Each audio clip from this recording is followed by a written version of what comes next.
Director Nixis stood before the Galactic Science Council, their bioluminescent patterns pulsing with barely contained excitement. The crystalline chamber amplified their voice as they presented Project Resilience, the most ambitious study of human psychology ever attempted. Distinguished members of the Council, our previous assumptions about human fragility have proven insufficient. Nix's tendrils waved gracefully as holographic data streams illuminated the chamber. We've designed the ultimate controlled environment to finally understand and break the human spirit.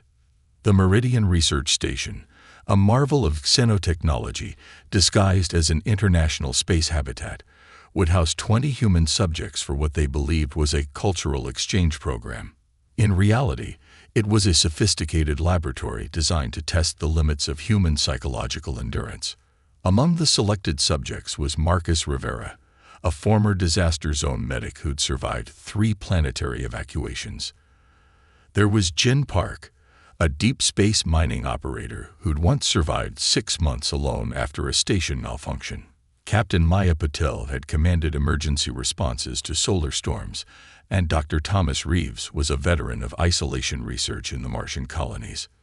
These subjects represent peak human resilience, explained Dr. Crix, the head of psychological operations, their gelatinous form rippling with academic pride.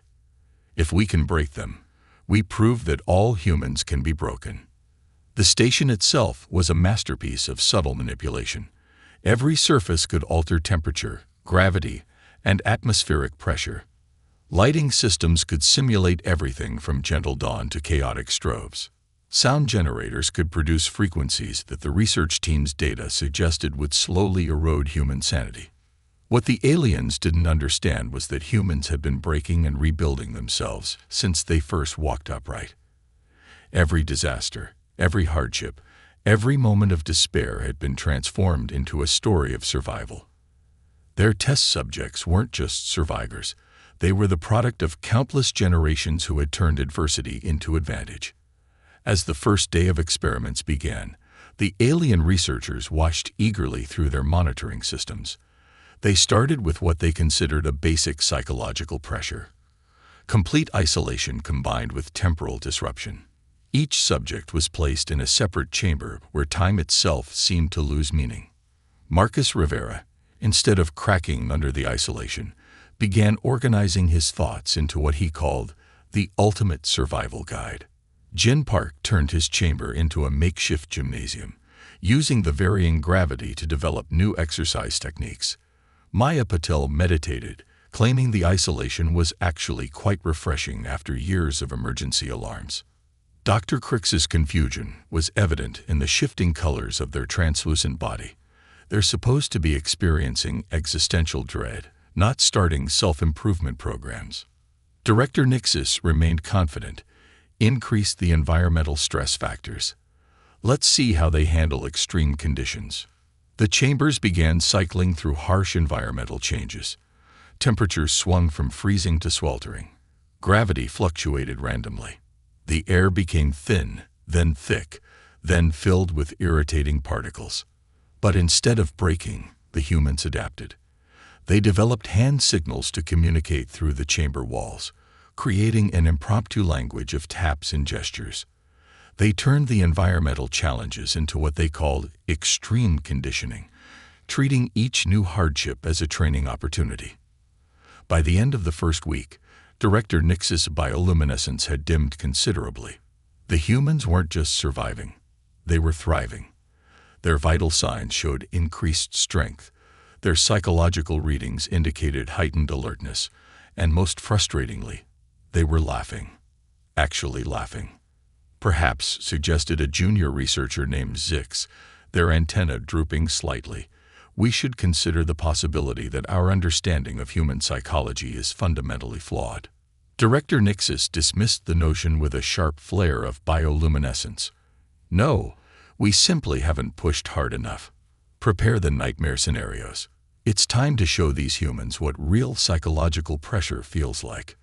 Little did they know, they were about to learn an important lesson about the human spirit, one that would shake the foundations of their scientific understanding and forced them to question everything they thought they knew about strength and resilience. The Meridian Research Station's control room hummed with an almost musical frequency as Dr. Crix reviewed the first week's data.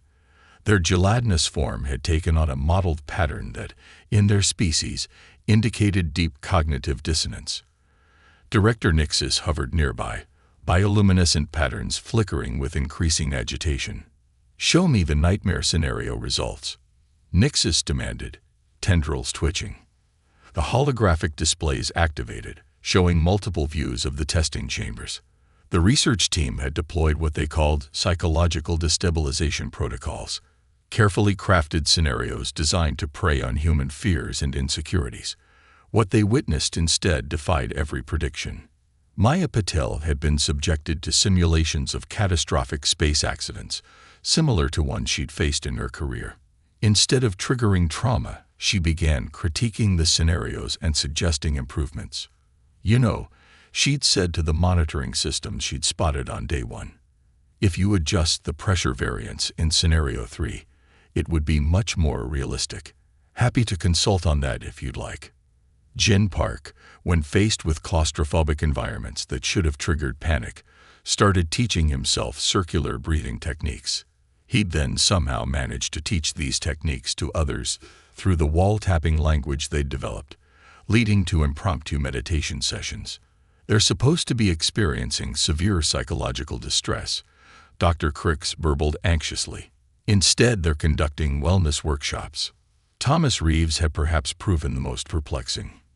During a simulation designed to trigger isolation anxiety, he'd started what he called the Void Variety Hour, telling jokes to the empty room that had several junior researchers taking notes on human humor. His running commentary on the various psychological tactics being used against him was both accurate and uncomfortably insightful. "Today's attempt at temporal disorientation was interesting," he'd noted cheerfully, "but you might want to sync your light cycles better. I can track time by the slight lag in the corner panel's adjustment." Amateur hour, folks. Marcus Rivera had transformed his nightmare scenarios into what he called training simulations. He'd started keeping a detailed journal of survival strategies, complete with illustrations, and what he called life hacks for apocalyptic situations. Several alien researchers had secretly begun copying his notes. "We need to understand what's happening," Director Nixis declared, their bioluminescence pulsing with determination. "Bring in the empathy specialist." Enter Dr. Vix, a member of a rare species known for their ability to sense and interpret emotional states across species. Their cloud-like form drifted through the control room, tendrils of sensitive gas extending toward the monitoring stations. "Fascinating," Dr. Vix whispered, their gaseous form swirling with interest. "They're not just resisting the negative stimuli. They're actively transforming it. Each challenge we present is being reconstructed into what?"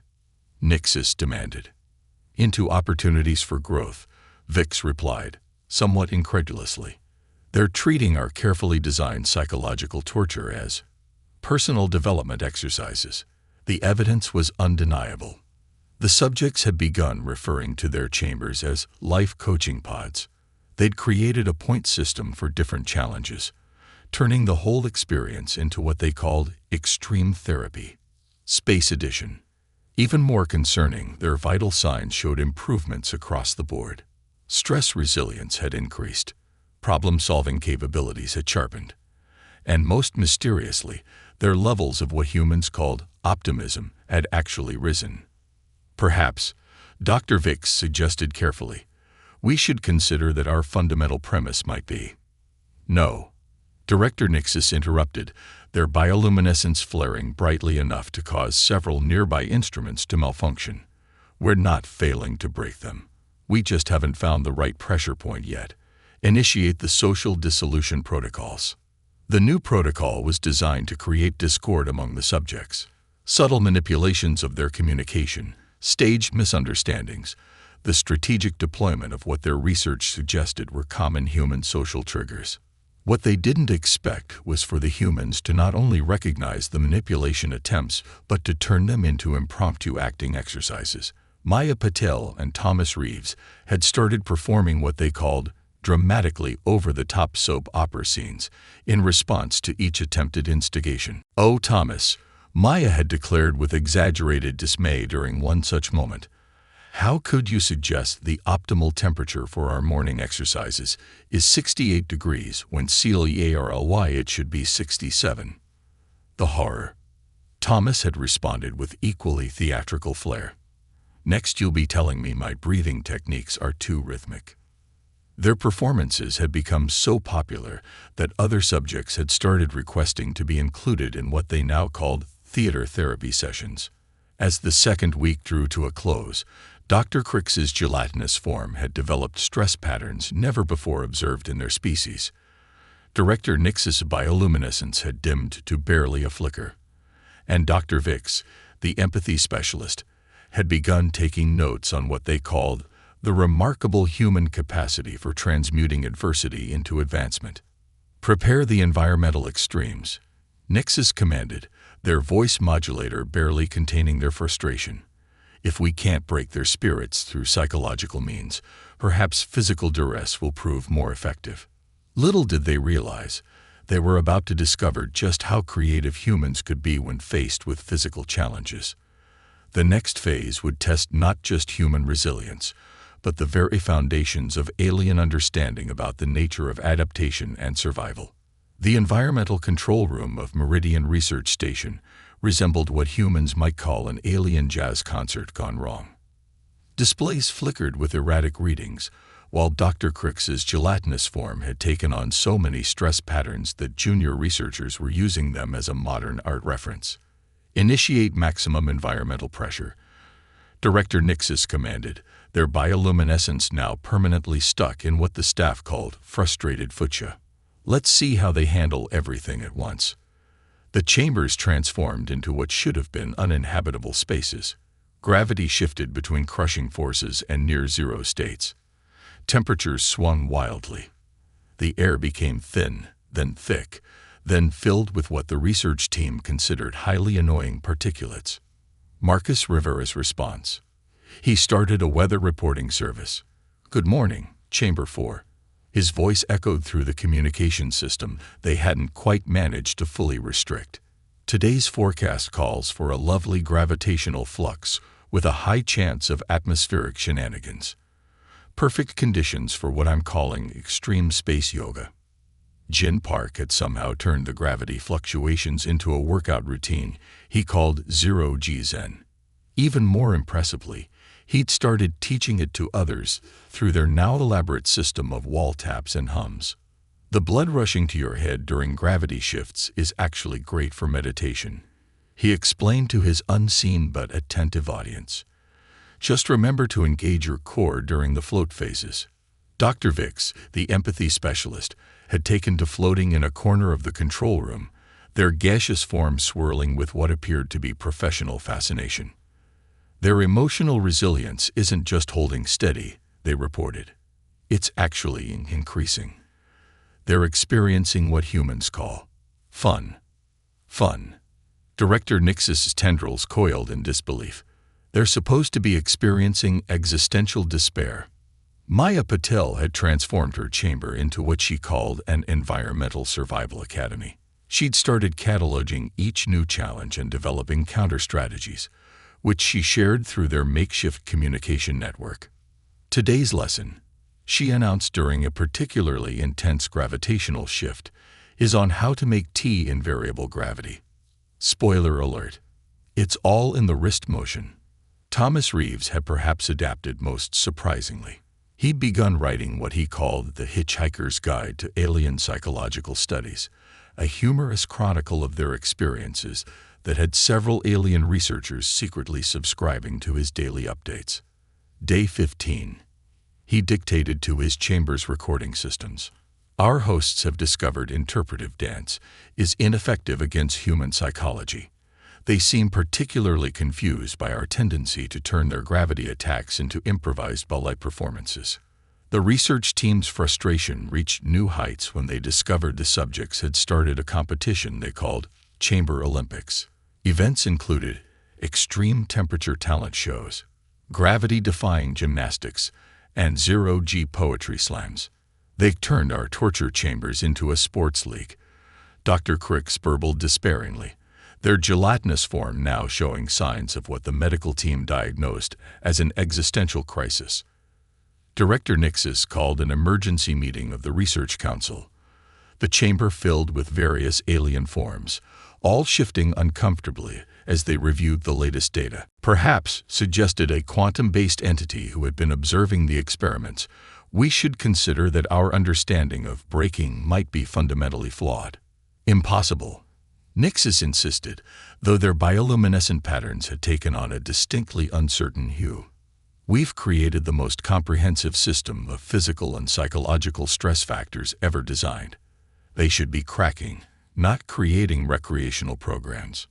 But the evidence was undeniable. The humans had not only adapted to every challenge, they'd created a thriving community culture. They'd developed their own language of taps, hums, and what they called interpretive ventilation system Morse code. They'd established regular social events, support systems, and even what appeared to be an underground economy trading in jokes and workout routines. Dr. Vix's latest report was particularly troubling for the research team. They're not just surviving, they announced, their gaseous form rippling with excitement. They're innovating. Every new challenge we present is being transformed into what they call a growth opportunity.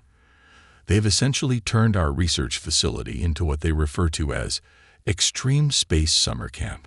The final straw came when the subjects started offering feedback on the testing protocols. Maya Patel had submitted a detailed critique of their environmental stress algorithms, complete with suggestions for improvement. Thomas Reeves had started a weekly column rating each new psychological challenge on what he called the actually threatening versus mildly inconvenient scale. Initiate the isolation omega protocol, Director Nixis commanded, their voice modulator barely containing their desperation. Complete sensory deprivation. No communication. No external stimuli. Nothing. Dr. Vix's gaseous form swirled with concern. Director, given their previous responses, are you sure that's wise? But Nixis had reached the point that humans might call throwing everything at the wall to see what sticks. Little did they know, they were about to discover just how creative humans could be when left alone with nothing but their thoughts and an indomitable spirit. The next phase would not only challenge the limits of human adaptation, but would force the entire research team to confront a possibility they had never considered. What if breaking wasn't the opposite of strengthening? What if, for humans, they were the same thing? The isolation omega protocol had been running for 72 hours when the first signs appeared that something was very, very wrong. Not with the human subjects, with the research team. Dr. Crick's gelatinous form had developed what the medical staff called sympathy oscillations, unconsciously mimicking the calm, steady rhythms of the human's vital signs. Director Nix's bioluminescent patterns had started showing colors previously only observed in their species during deep philosophical crises. The humans, subjected to complete sensory deprivation, had responded in ways that defied every prediction. Marcus Rivera had entered what he called a productive meditation state, and was reportedly composing an epic poem about resilience, in multiple languages, including 3 he'd invented himself. How? Director Nixis demanded, their tendrils whipping through holographic displays. How is he creating new languages in total isolation?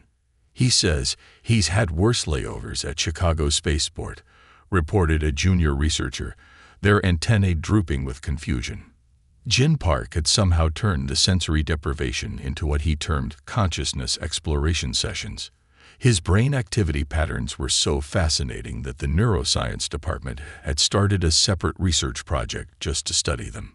He's accessing parts of his brain we didn't even know humans could use, Dr. Vix reported, their gaseous form swirling with excitement. It's as if the deprivation has opened new neural pathways rather than shutting them down. Maya Patel had perhaps adapted most remarkably. She'd begun practicing what she called void visualization, creating entire mental simulations of emergency scenarios and their solutions. The detail and complexity of her mental constructs had the psychology team questioning their entire understanding of human cognitive capabilities. She's not just surviving the isolation, Dr. Vix explained. She's using it as a tool for advanced problem solving. It's like watching someone turn a sensory vacuum into a high-powered supercomputer. Thomas Reeves had taken yet another approach. He'd started what he called internal stand-up comedy sessions, complete with different characters and voices, all performed in the theater of his mind. His brain scans showed activity patterns consistent with both entertainment and social interaction. Despite being completely alone, he's entertaining himself. Director Nix's bioluminescence flickered with disbelief. In total isolation.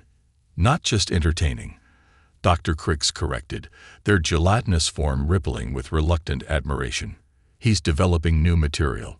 His cognitive creativity metrics are actually higher than before isolation.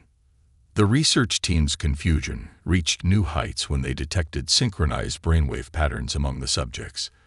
Despite being in complete isolation, they had somehow maintained their sense of community. It's as if they've developed a form of psychological quantum entanglement, theorized one researcher, their crystalline form vibrating with academic excitement. They're connected even when they're apart.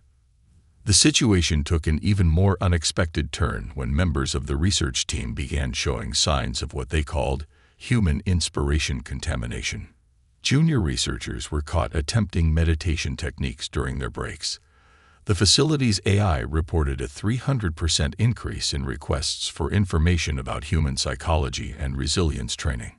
Dr. Vix's daily reports have become increasingly philosophical. What if, they proposed during one particularly intense research meeting, what we perceive as human weakness, their emotional variability, their constant need for meaning, their persistent optimism, is actually the source of their greatest strength. The control room had become a paradox of its own. Screens meant to monitor human distress instead showed patterns of remarkable psychological adaptation. Instruments designed to measure breaking points were recording unprecedented levels of mental fortitude. Director Nixis, in a moment of unprecedented vulnerability, admitted to their personal log. We sought to understand human fragility, but we may have instead discovered something far more significant and far more threatening to our assumptions about consciousness itself. The breaking point finally came, but not from the humans. It started when Dr. Crix was found in their office, attempting to practice what they called mindful gelatinous flow states. Several junior researchers had formed a secret study group dedicated to understanding human joke structures. Even the facility's AI had begun experimenting with what it called computational optimism protocols. We have to end this, Dr. Vix announced, their gaseous form taking on the swirling patterns of absolute certainty, not because it's failing, but because it's succeeding in ways we never imagined. We're not breaking them. They're changing us. Director Nixis stood before their main monitoring station, watching as their subjects continued to thrive in conditions that should have been psychologically devastating. Their bioluminescent patterns had settled into a new configuration, one that their species had no previous record of, a pattern that seemed to pulse with something dangerously close to hope. Prepare for protocol termination, they finally commanded, their voice modulator carrying a note of what might have been respect. But first, record everything. We may not have broken the human spirit, but we might have just discovered why it's unbreakable. As the research team prepared to end the isolation protocol, none of them realized that the greatest revelation was yet to come. The humans weren't just surviving their experiments. They were about to teach their captors a lesson about resilience that would reshape galactic understanding of consciousness itself. The day the Meridian Research Station officially ended Project Resilience began with what could only be described as an institutional existential crisis. The facility's AI had started generating philosophical poetry. Dr. Crix's gelatinous form had achieved what they called peak psychological fluidity. Director Nix's bioluminescence had settled into a pattern that xenobiologists would later classify as enlightened confusion. As the isolation chambers powered down, no one quite knew what to expect. The humans had spent weeks being subjected to every conceivable form of psychological and physical stress, culminating in complete sensory deprivation. By all previous scientific understanding, they should have emerged as broken shells of their former selves.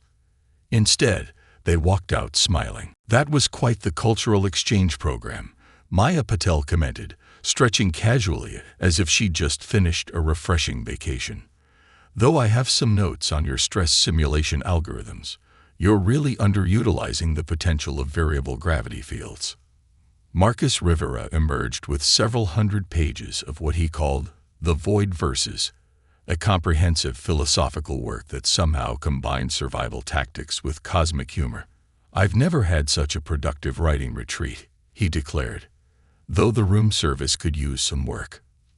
Jin Park had perfected his zero-G Zen technique to such a degree that 3 different alien species had already submitted requests for training programs. The secret, he explained to a group of fascinated researchers, is learning to find balance in imbalance. Thomas Reeves stepped out of his chamber with what appeared to be a complete psychological profile of the research team, compiled entirely through observation of their testing patterns. "Your species really needs to work on its subtlety," he noted kindly to a thoroughly embarrassed Dr. Crix, "though I appreciate the dedication to thoroughness." Director Nixis, their bioluminescence now pulsing with a complex mix of emotions their species had no words for, called an emergency session of the Galactic Science Council.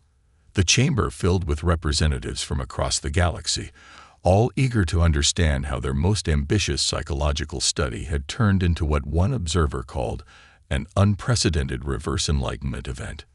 "We set out to break the human spirit," Nixis began, their voice modulator struggling to convey the magnitude of their realization. "Instead, we discovered that what we perceived as breaking points were actually transformation thresholds." Dr. Vix's gaseous form swirled with excitement as they presented the data. "The humans didn't just survive our tests. They alchemized them. Every challenge we presented was transformed into an opportunity for growth. Every pressure point became a pivot point for adaptation. The evidence was irrefutable. The subjects showed improved psychological resilience, enhanced problem-solving capabilities, and most surprisingly, strengthened social bonds. Despite being physically isolated, they had turned a torture chamber into a training ground, a prison into a classroom, and isolation into illumination." "But perhaps most significantly," Dr. Crix interjected, "their gelatinous form now showing patterns of what their species would later recognize as wisdom. They changed us. Our attempt to understand human fragility revealed our own." The humans had been invited to address the council, a first in galactic history. Maya Patel stepped forward, her presence somehow filling the vast chamber with an energy that made several quantum-based entities vibrate in resonance. "You wanted to know the secret of human resilience," she said, smiling at the assembled beings. "It's simple, really. We don't break. We bend. We don't resist. We adapt. Every crack you try to create becomes a window. Every wall becomes a door. It's not about being unbreakable. It's about understanding that breaking and becoming are often the same thing."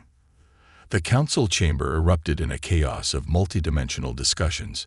Some species immediately proposed new research projects, this time with human collaboration rather than manipulation.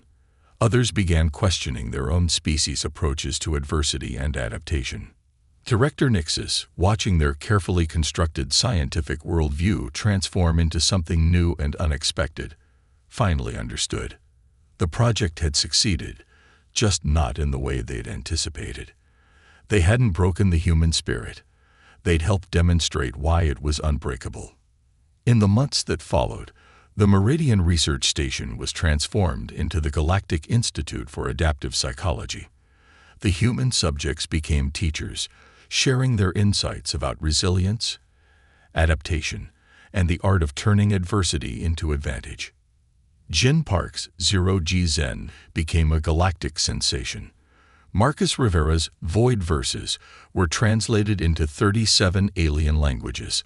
Maya Patel developed revolutionary new approaches to space emergency response training.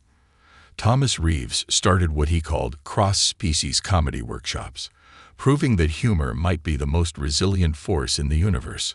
And somewhere in the vast database of the facility's AI, a simple note appeared in its daily observations. Hypothesis: perhaps the true measure of intelligence isn't the ability to